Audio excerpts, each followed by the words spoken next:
Okay, so let's get started, I guess. Indonesia is evolving its carbon governance, and all actors play equally important roles to optimize the development of the carbon economy. So we're going to explore the practical pathways to unlock the potential in the carbon market. But before we deep dive into the discussion, allow me to welcome our keynote speaker. He is the Deputy Speaker, People's Consultative Assembly of Indonesia. Please welcome the Honorable Bapak Eddy Soeparno.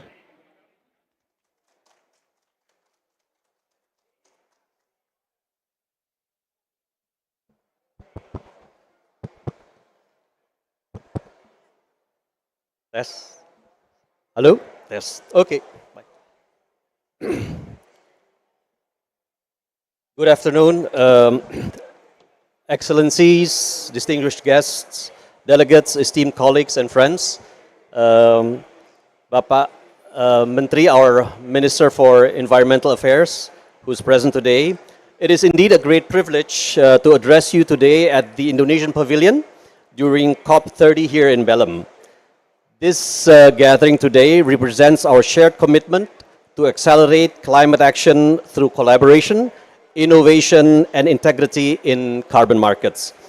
But before I proceed, allow me to first express my appreciation to PT PLN for hosting this important session and extend my warm greetings and appreciation to our distinguished speakers who will join us today, Mr. Evi Haryadi of PLN, Bapak Wahyu Marjaka of the Ministry of Environmental Affairs, Mr. Erling Kravik from the Norwegian Ministry of Climate and Environment, Madam Margaret Kim, so gold standard, and Madam Kamia Handayani, who will guide today's session.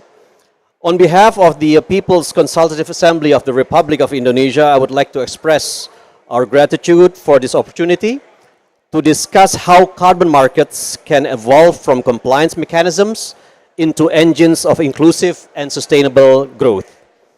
Indonesia comes to COP30 with a strong message that carbon markets are not only tools for emission reduction, but key drivers for green investment, competitiveness, and shared prosperity.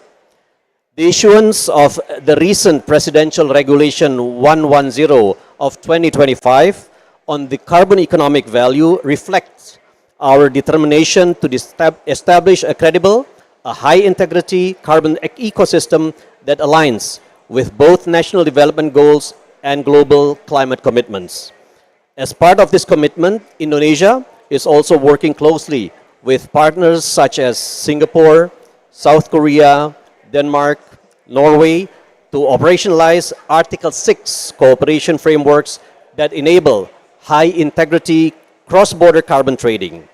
These partnerships demonstrate our readiness to become a regional hub for carbon collaboration, ensuring that every ton of emission reduction achieved in Indonesia contributes not only to our NDC, but also to global net zero emissions. Ladies and gentlemen, sustainable development has become imperative to address the escalating climate crisis, as evidenced by the potential disappearance of Indonesia's eternal snow cap on Mount Cartens in central Papua by 2026. We have also experienced the worst flooding on the island of Bali for 7 decades. And we're also seeing a daily decline of air quality in our capital in Jakarta. These climate impacts are not only environmental challenges, but also economic risks.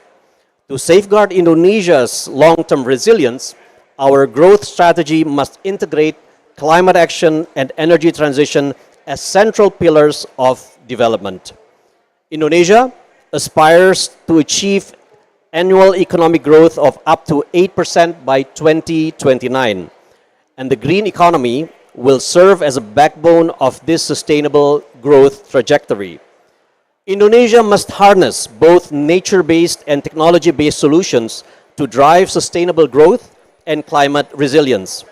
Our country possesses vast natural and technological potential, such as 126 hectares of forest area, the third largest in this world, 3.3 million hectares of mangroves, the largest global coverage, and additionally, Indonesia holds an estimated 600 gigatons of carbon storage potential for CCS and currently already has 19 ongoing projects.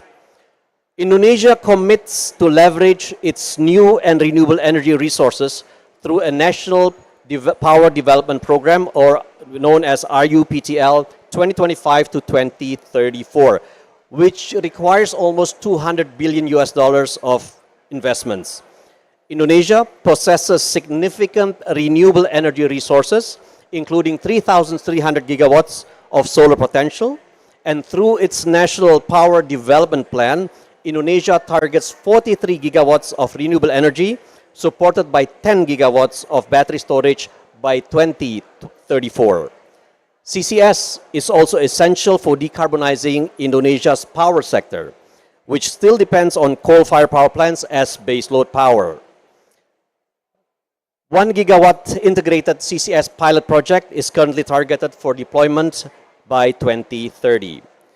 This implementation of the National Power Development Plan could potentially generate some multiplier effects, such as generate more than 1.7 million green jobs, contribute to up 0.0 in percentage in annual GDP growth, and position low carbon products as new export commodities.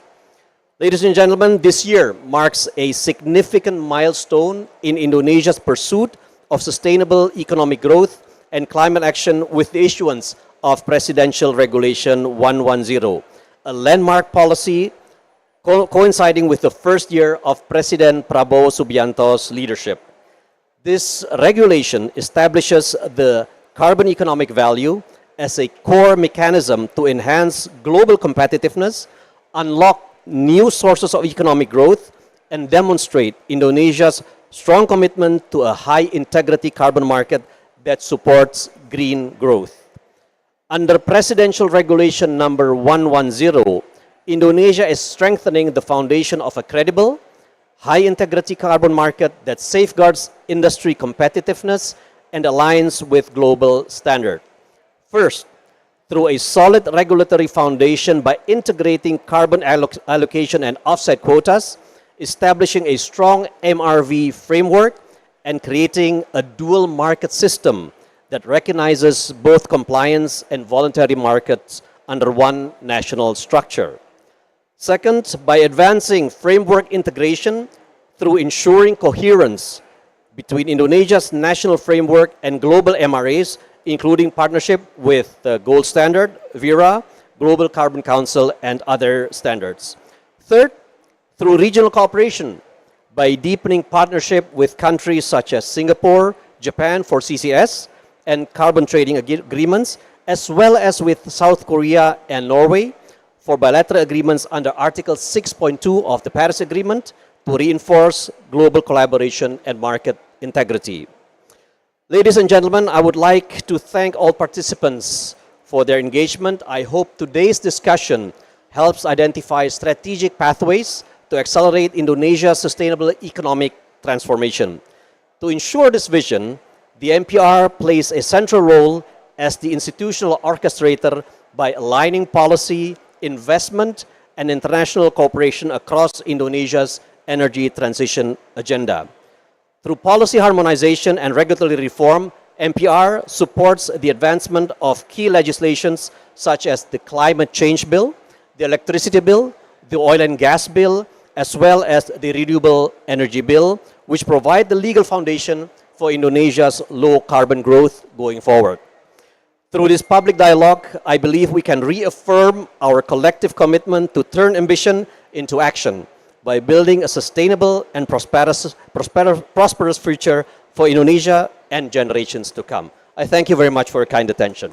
Thank you very much, Pa, for the keynote. I kindly invite you to sit as one of the panel if you wish, or you're more comfortable sitting among the audience, whichever you please.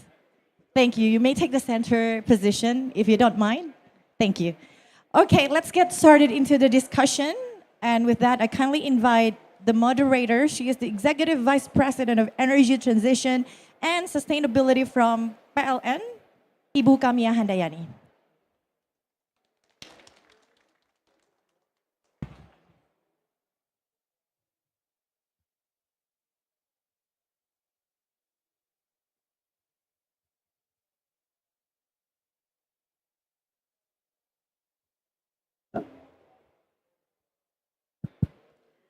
Very good afternoon. His Excellency Bapak Menteri Environment, Honorable Bapak Eddy Soeparno, distinguished guests and participants, thank you very much for joining the sessions entitled From National to Global Actor, Advancing Markets Through Global Cooperations. So Pak Eddy, we will have further elaborations on your speech, but before that, allow me to invite our panelists. Today we have leaders that are shaping the transitions from domestic markets into international cooperations. First, I would like to invite Dr. Ignatius Wahyu Marzaka. He is the Director of Governance for Carbon Economic Value at the Ministry of Environment, leading the development of Indonesia's carbon governance and Article 6 readiness.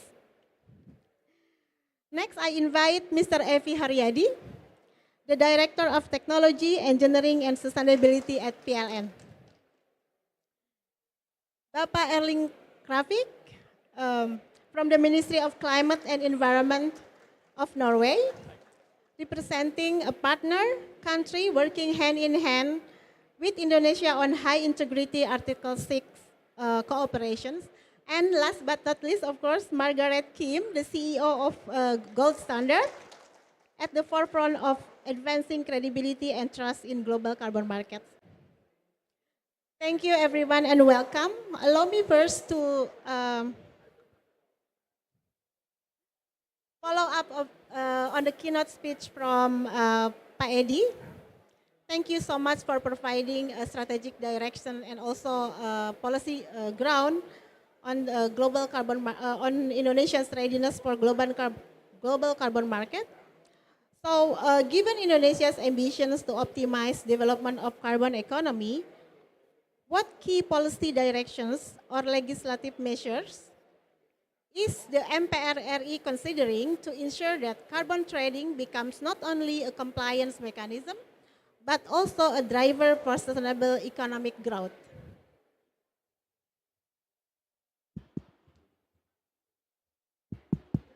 Thank you, Bu Kamia.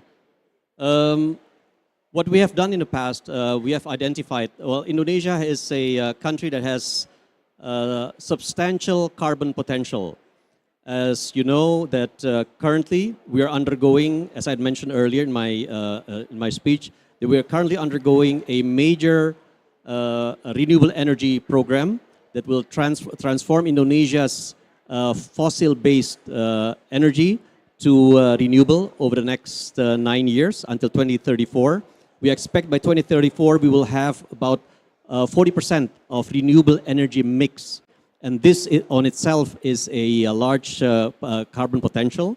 In addition to that, our nature-based solutions, our forest, our mangroves, is also a provider of potential carbon going forward.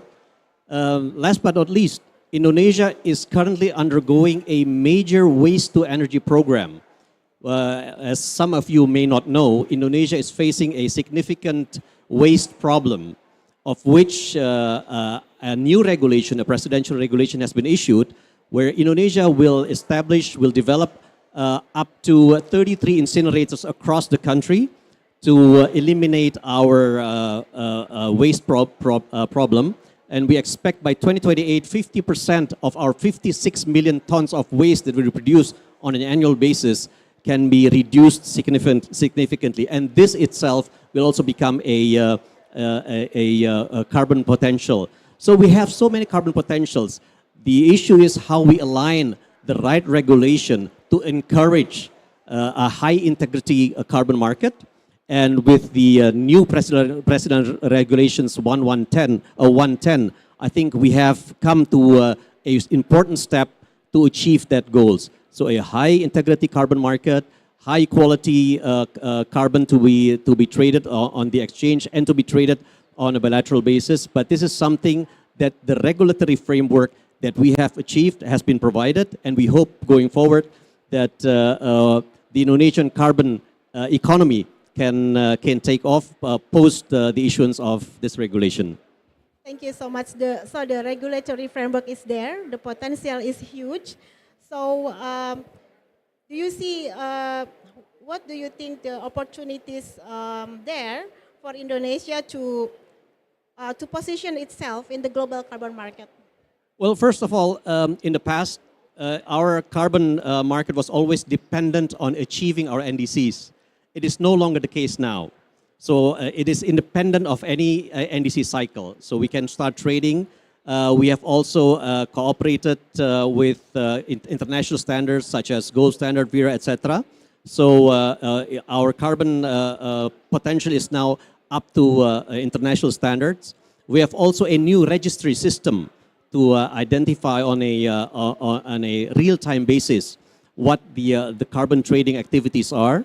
And from a regulatory perspective, to coordinate the various institutions that are there to regulate the carbon market, we have now a steering committee, which is headed by a coordinating ministry that has a secretariat, a permanent secretariat to oversee and to cross-coordinate among all relevant parties, all relevant ministries and agencies to have a coherent carbon system that we can rely on going forward, and which international players can rely on going forward. So we are quite optimistic with the Indonesian positions. I wouldn't be here if we were not as optimistic. Right, but do you still see any remaining challenges, and how the MPR can support to tackle these challenges? One of the challenges we have is that sometimes we tend to regulate ourselves too much by deregulating the carbon market, by allowing now carbon trading to be conducted independent of, as I mentioned, any NDC cycles. I think we have achieved an important step in allowing Indonesia to step forward in having an active involvement in the carbon markets. In addition to that, I think our active engagements with other fellow countries such as Singapore, Norway, Denmark, allowing for carbon trading based on Article 6.2 of the Paris agreements. These agreements, I think, will become very important and instrumental for us to overcome the past challenges that we have. And I hope that any potential carbon parties that are interested in Indonesia's carbon market will have limited issues going forward, because we have a steering committee. In fact, the secretary of the steering committee is here with us. Mezani, can you please stand up? So if you have any problems with carbon trading in Indonesia, the steering committee is here. And we hope, I mean, we are very optimistic that it will take off, hopefully in due course. Thank you. Thank you so much. So this is already like giving a ground for our next discussions with other speakers. So I would like to start with Pak Wahyu Marjaka, who leads Indonesia's national carbon governance system, to outline where Indonesia stands today. So Pak Wahyu, how is Indonesia integrating international carbon market mechanisms, including the implementations of Article 6 into its national policy? Well, thank you very much for the opportunity to share the Indonesian policy, and this is very important for us actually. Indonesia has started actually developing an international carbon market policy by introducing bilateral agreement with a partners country such as Norway here, and also international recognized crediting institution like Gold Standard, for example. For the bilateral agreement, Indonesia have signed MOU with Norway, and also have a mutual recognition with the Gold Standard. This collaboration actually figure out that Indonesian commitment will implement in the scheme of bilateral cooperation among the partner countries, and also crediting scheme. in this practice, actually, we agreed to have design a new platform based on Article 6 Paris Agreement. So it means the starting point for Indonesia. We developing the international collaboration, and we implemented the commitment to Indonesia to UNFCCC based on Article 6. Thank you. Right, so in terms of regulatory framework, Indonesia is ready to operationalize the 6.2 Paris Agreement. Now I will go to Pak Haryadi to talk about this cooperation at the system level. So PLN is at the core of Indonesia's decarbonization pathway, and your role is central in understanding how market mechanism can accelerate the transition. So what strategic role can carbon trading play in strengthening PLN's long-term decarbonization roadmap? Thank you, Bu. Thank you, Bu Kamia. If we talk about the carbon trading and the strategic role in what the PLN strategy for transition energy, first we must start with what we have been declared in COP 26 2021. At that time, PLN has been declared about how we can achieve net zero emission by 2060 in our roadmap. When we talk about this transition, of course we talk about just transition. The just transition is mean that we also talk about the social inclusive, and we talk about the economic opportunity, and also strengthening about the governance. And when we talk about that, we also not just only thinking about the technical aspect. We also about thinking about how we finance the project. And we talk about the project, let's say for net zero 2060, we need around $1,700 billion. And based on our 10-year development plan now that has been published in May 2025, our VTL 2025-2034, we need near 200 billion.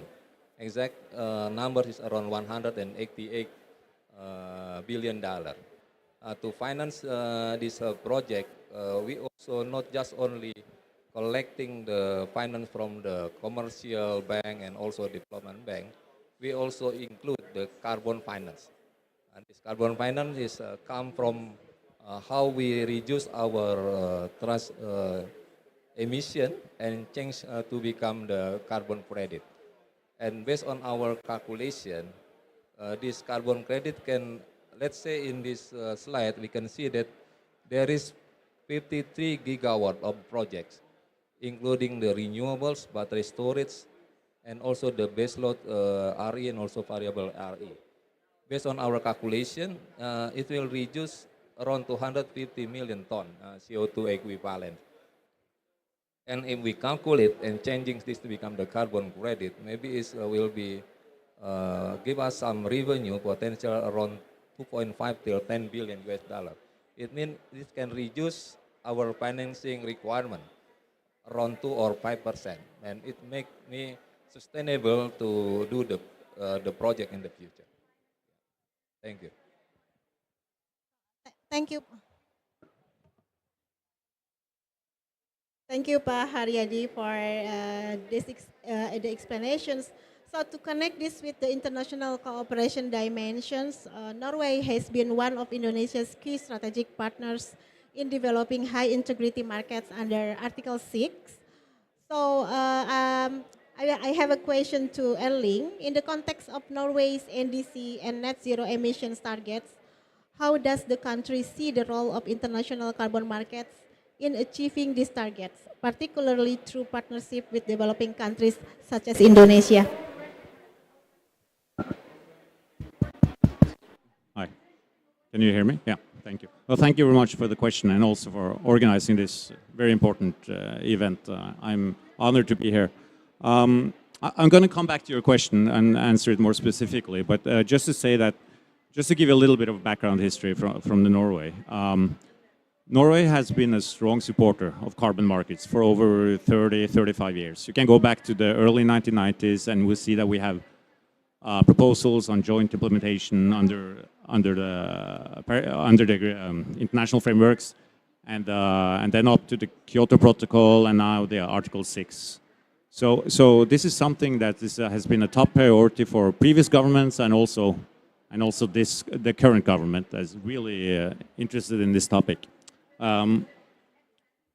So Norway has, coming back to your question, Norway has an ambitious NDC for 2030, also 35, but very ambitious target for 2030. And the Norwegian government has said that they mainly want to achieve this target with nationally and in cooperation with the EU. We're part of the EU emission trading system.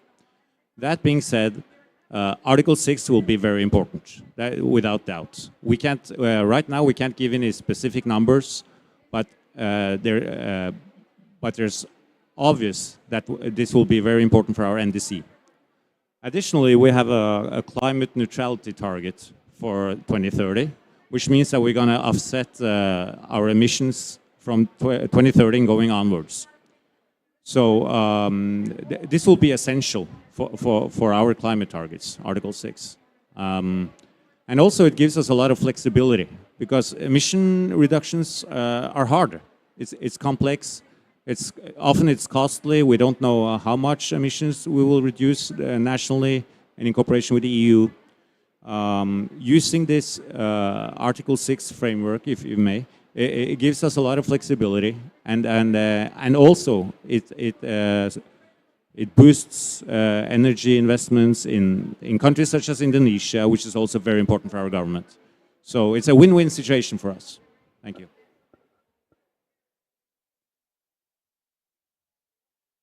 Thank you so much, Erling. A clear reminder that cooperations only work when it builds on confidence and also shared purpose. So this naturally leads us to the questions of integrity, the foundations of any carbon market. So Margaret, beyond individual projects, how do you see initiatives like the MRA Carbon Unit influencing the development of global carbon market standards and shaping international climate policy? Thank you. So if we're thinking about the future of carbon markets and the kind of leadership Indonesia is taking, I do see three important things that need to be addressed. One is integrity. So I very much congratulate you, Your Excellency, Minister Nurafik, and the Deputy Speaker for highlighting the importance of high integrity. Integrity has to be in the cornerstone of every investment in carbon markets. And then the second important aspect is a challenge as well as an opportunity for all of us, is accessibility. We are currently operating in the most fragmented carbon markets we've ever seen.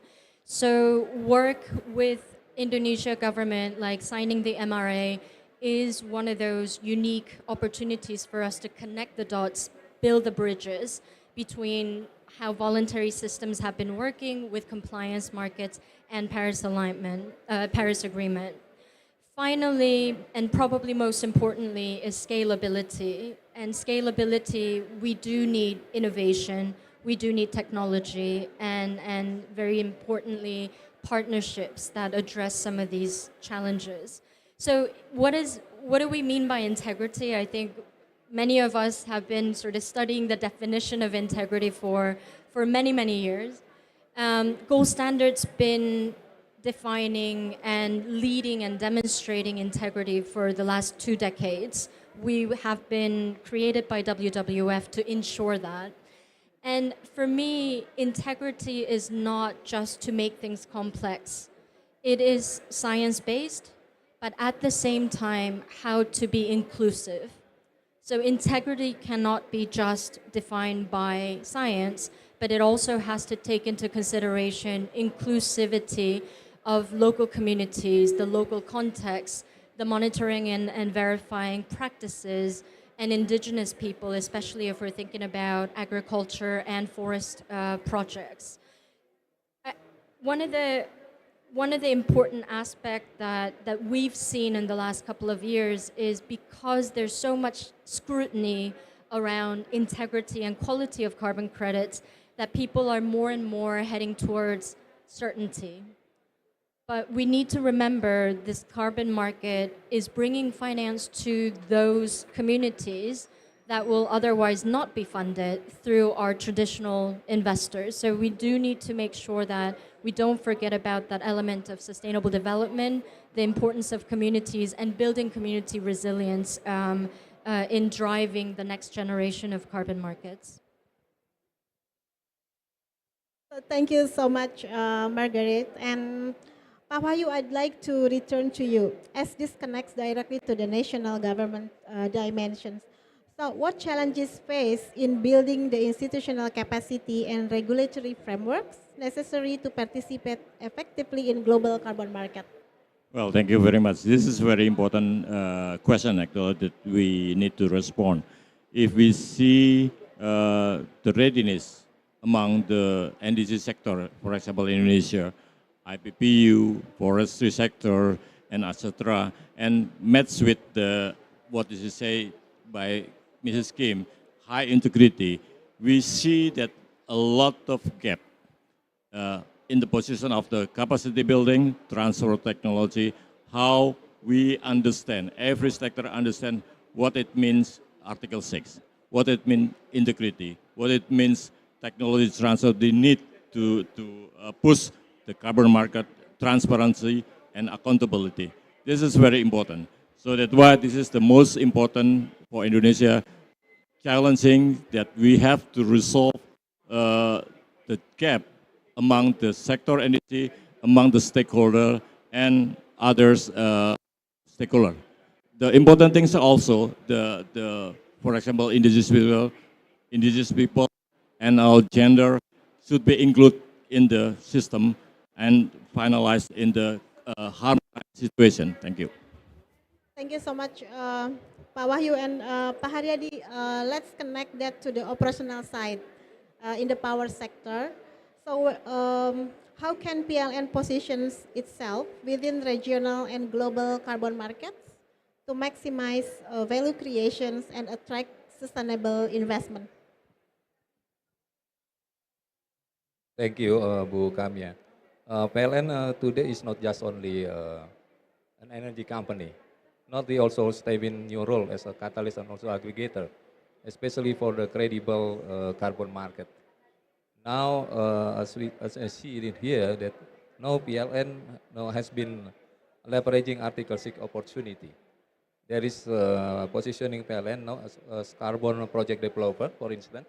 We have two projects. One is regarding the Article 6.2. We, together with the Norway government, have a cooperation how we implementing project for floating solar power plant. And this project based on how we can make this unfeasible or invisible project, the floating power plant, with the helping of the carbon credit that creating from this project, and then calculating this carbon credit to make this project feasible. And next day we will sign some agreement with Norway. Thank you, the government of Norway, to do this, and we can explore another project based on this scheme. Another scheme is Article 6.4, the multilateral project. We also have some project related with the ETM, with another country, with another institution like Cirebon. Now we still discussing with this institution together with the multilateral development bank. And we also now moving to beyond renewables by exploring another potential eligible carbon reduction and removal project. We're not just only focusing in reduction, but also we do the removal project. We include here in technology, and also we include how we can reduce based on natural based carbon credit. And based on this, we hope that one of our project like SF6 gas recovery with our transmission network can help us also to improve our carbon credit. Another is how we can strengthening the government by a global collaboration with another institution. And the end, and about the market integrity, we also make some collaboration and also make some discussion with some institution like the gold standard, how we can make all of our project is aligned with national standard and international standard. Thank you. Thank you, Pak Haryadi. So PLN is not only participating, but also shaping the governance of the carbon market itself through leadership beyond collaborations and portfolio diversification. So, and of course, this kind of progress move forward most effectively when built on international cooperation. So, if I may bring you in here, Erling, what strategic considerations led Norway to position Indonesia as a key partner in advancing collaborative effort on renewable energy and carbon market implementations under Article 6? And what broader strategic outcomes does Norway expect from this collaboration? That's another great question from you. Thank you. Norway see Indonesia as being a very ambitious country, and they have is very ambitious about their emission cuts, and they also have a lot of experience from carbon markets, and those two ingredients are the most important. Carbon markets, as I think I said in my previous intervention or my answer, is that carbon markets are complex, and the host country needs institutions, and they need experience, and they need the legal framework to be able to handle these kind of systems. And Indonesia has that. That's our experience. And so for us, Indonesia is an obvious choice when it comes to this. And also, as I said, they are very ambitious, and the potential here is huge. It's big.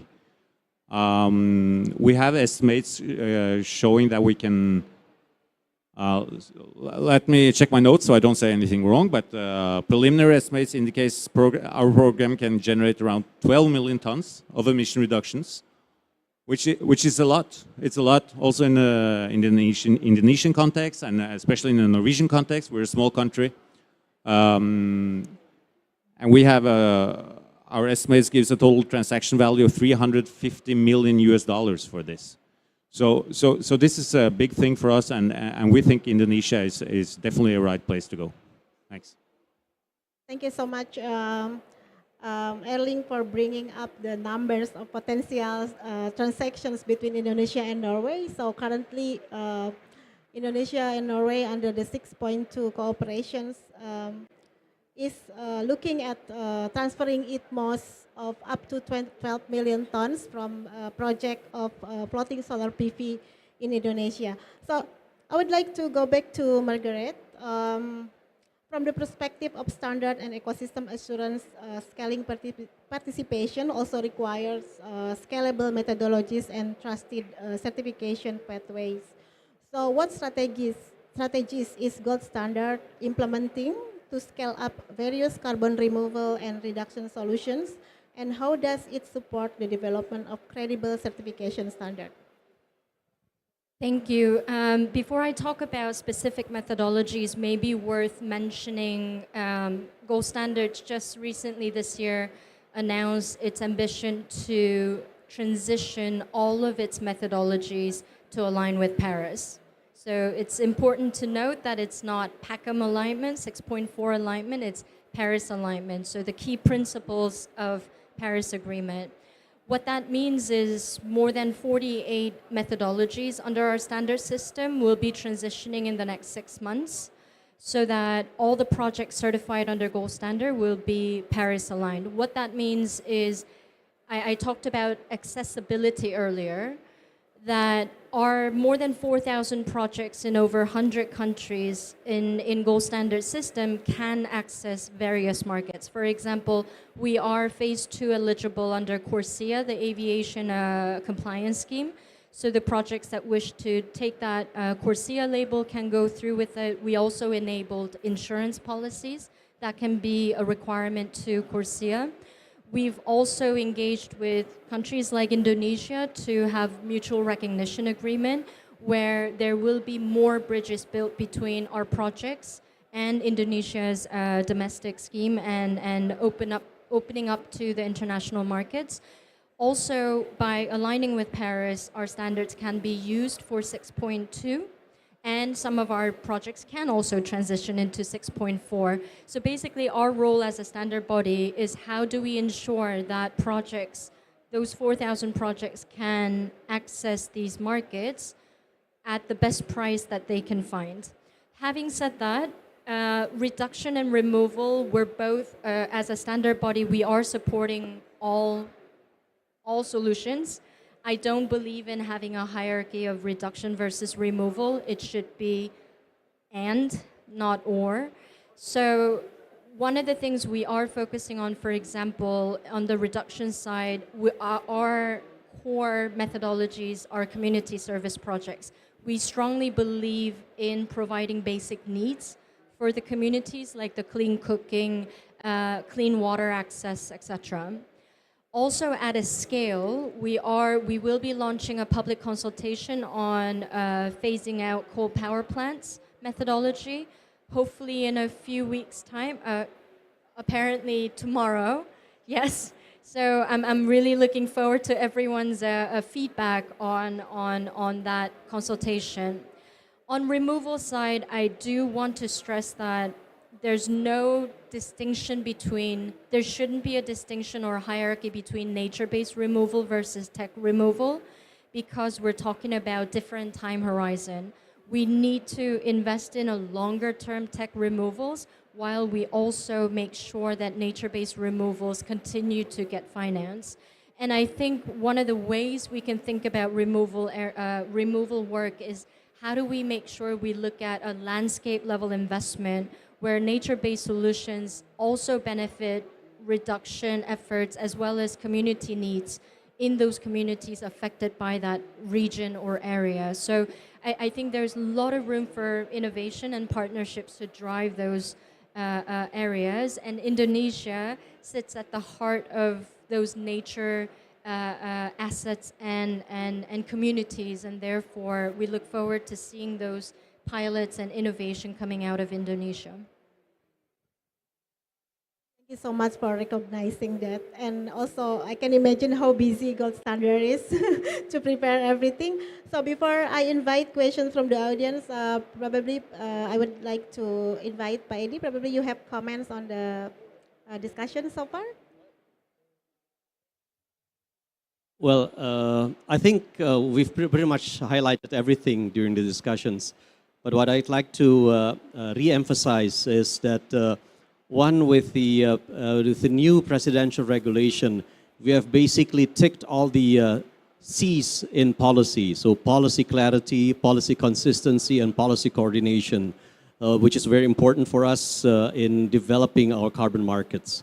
In addition to that, I think the opportunity that Indonesia has is significant. PLN is part of that great energy transition, which will see a significant reduction in our carbon emissions going forward. It's an ambitious plan. However, rightfully so, I think Indonesia is on the right track to reduce its carbon emissions by transitioning from fossil to renewable energy. We have great ambitions for that, but I think we have no option. We have to transform ourselves from fossil to renewable. As of today, I think our renewable energy mix is anywhere between 15 to 16%. We will reach about 40% by 2034, 2035, and I think it's a reasonable target. And Mr. Haryadi and his team in PLN is working very hard to achieve that. We at the People's Consultative Assembly are assisting it by way of supervision and making the available legislation in place. As I had mentioned, the renewable energy bill, the climate change bill, as well as the new electricity bill, which we are currently discussing in the House, and will support our energy transition transformation going forward. Thank you. Thank you so much. So we have now heard perspectives across policy, implementations, cooperations, and market integrity, which gives us a very comprehensive picture. So I'd like to now open the conversation to the floor. We welcome questions from the audience, and we encourage concise questions so we can hear from as many voices as possible. So please introduce your name and organizations before your question.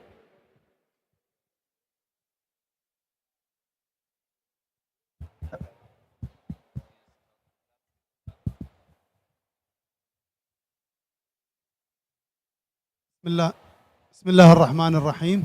السلام عليكم ورحمة الله وبركاته. I'm Ibrahim Al-Sudani from Iraq.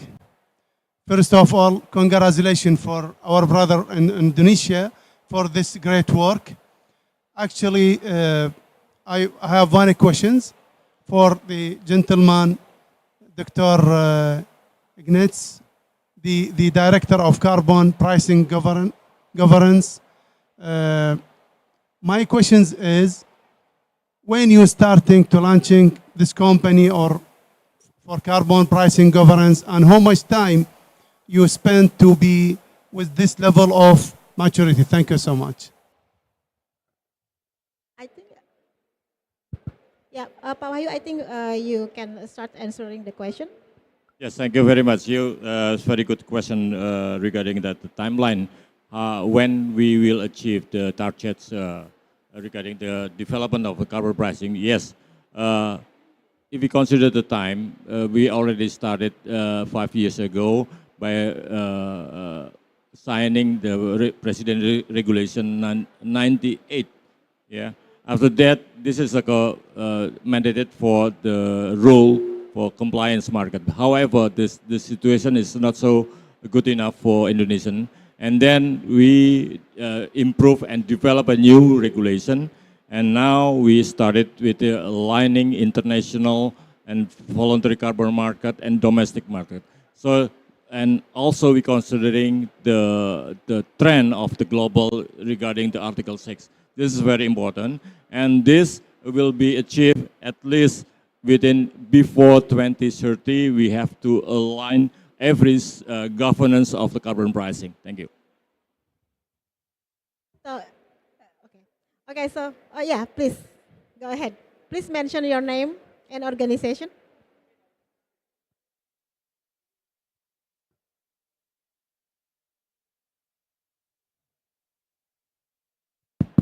All right. I thank you very much for the panel. My name is Pedro Miranda. I'm the founder of Abundance Brazil. We're a project developer here as well and a software company to finance new forests. And I'm very curious about how Gold Standard you can reach a lot of forests, and maybe how you can reduce costs on that big project, because this is one of the biggest frictions for us at developing projects, which is cost and time, and also the expected range of pricing and what could be done with that for the country in general. Thank you. I was wondering who's going to ask that question. I think it's an excellent question and a very important one. So in terms of the cost, we're seeing a big trend, especially with land use and forest projects, use of technology. So the remote sensing, digital MRV solutions that are coming out, that are being introduced and tested. And as a standard body, we're also trying to enable that integration of DMRV systems and solutions into our standard system. So that would be one way to do it. Another is also thinking about, and Minister Nurifik talked about it earlier today, is how to build capacity for local verification and validation bodies, so the VVBs. I think that's really, really critical because who knows Indonesia's forest best is the Indonesian. So how do we build that local capacity to not rely on overseas sort of services, but also to further promote local VVB services? I think that's another way to think about lowering the cost. And we as a standard, we need to do a better job also to increase efficiency of reviews. We are introducing digital platforms and systems to enable that. Do you have a follow-up question or it's okay? The pricing. He also asked regarding the range of pricing of the carbon. I'm not sure if I'm the right person to talk about pricing. Obviously, we don't directly deal with the buyers. However, I think in terms of pricing, governments also play a critical role in signaling price through the compliance markets and domestic markets. So that, for example, in the last 12 months, we saw a lot of difficulties for reduction projects, avoidance projects being less valued than, for example, tech-based removals in terms of pricing. But I think this is where the government's leadership can play a significant role in driving that pricing discussion with the private sector and driving that sort of bar of these projects that are costly to develop and deliver. I would like to invite Erling probably because this is the question on pricing. So probably Norway has something to say. Yes, prices. It's always a difficult question. Well, I can speak specifically about this project we have in Indonesia, but and there, of course, we haven't signed any purchase agreement, so we haven't decided on any prices. But the range will probably, I can be very specific, it will probably be around $30, $35 per ton. So that's the price we hope to achieve, maybe. That's our estimate as of now. Okay, so is there any more questions from the audience? Okay. Hi, my name is Sandy. I'm a reporter for Fast Markets, and I would like from GS, what are the plans for expansion and attracting projects? Because I think it's very difficult to attract more projects, so I'd like to know that. Thank you. Was the question, how do you attract more projects? I'm not sure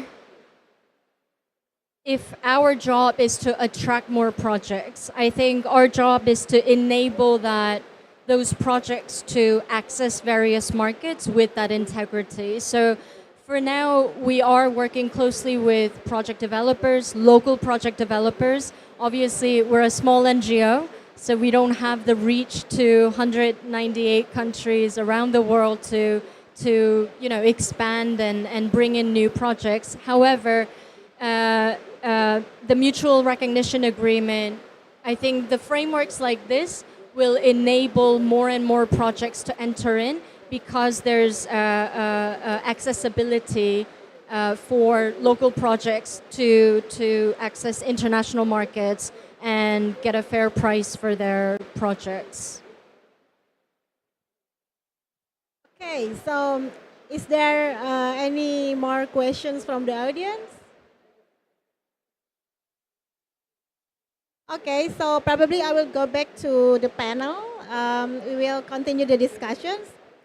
Pak Wahyu, what strategic priorities has Indonesia set to develop and scale up carbon market as part of the country's broader climate and sustainable development goals?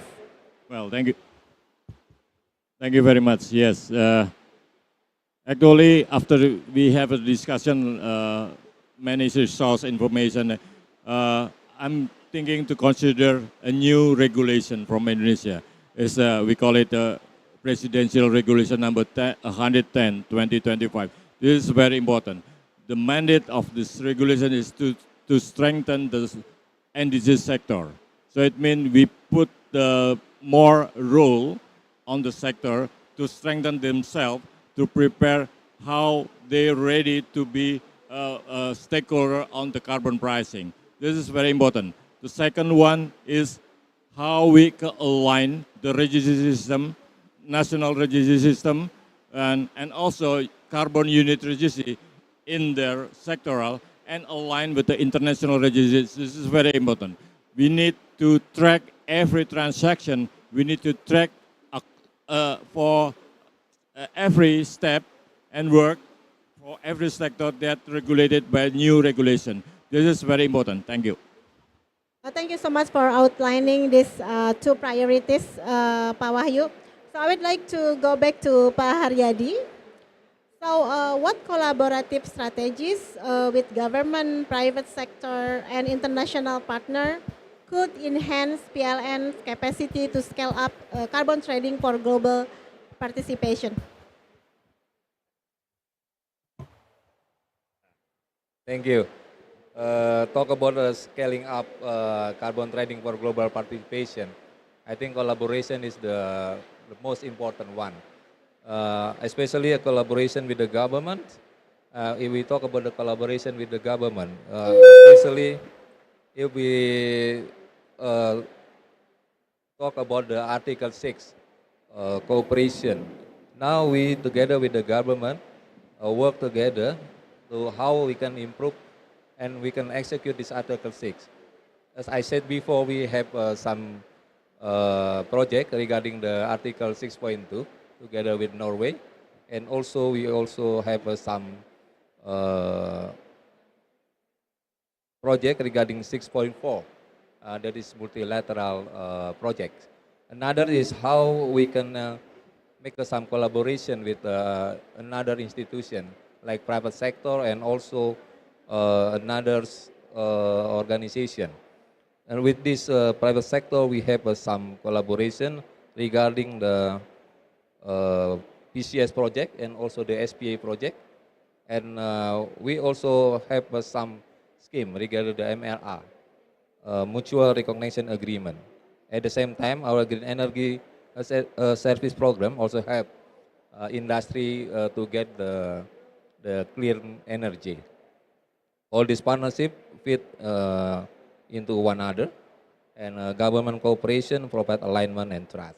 I think this all collaboration help us how we can scale up the carbon trading in international market. Thank you so much, Pak Hadi. So I think we are now reaching the limit time of our sessions. So allow me to wrap up that today's discussions underscores that policy architecture, utility transformation, global cooperations, and market integrity must progress together. So this alignment is what determines whether carbon market deliver real climate outcomes and shared economic value. So thank you to all of our panelists and keynote speakers, and thank you all for joining our session today. I will give the floor back to our MC. Thank you so much. Thank you, Mbak Kamia, for navigating a great, wonderful panel discussion, and to appreciate your time, your energy, and your very, very wonderful experience that you share with us. Our minister would have something to deliver, to hand over as a token of appreciation. It's it. Okay. On behalf of PLN, I think Pak Haryadi will be delivering a recognition gift to all the speakers.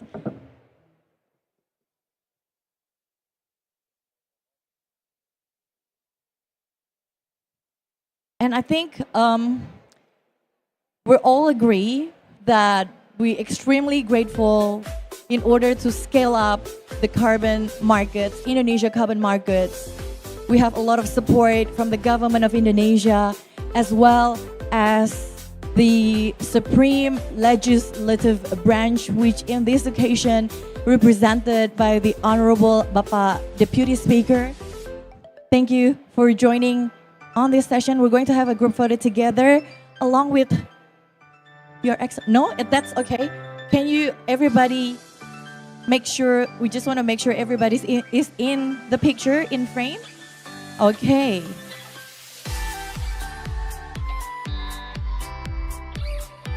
Another one?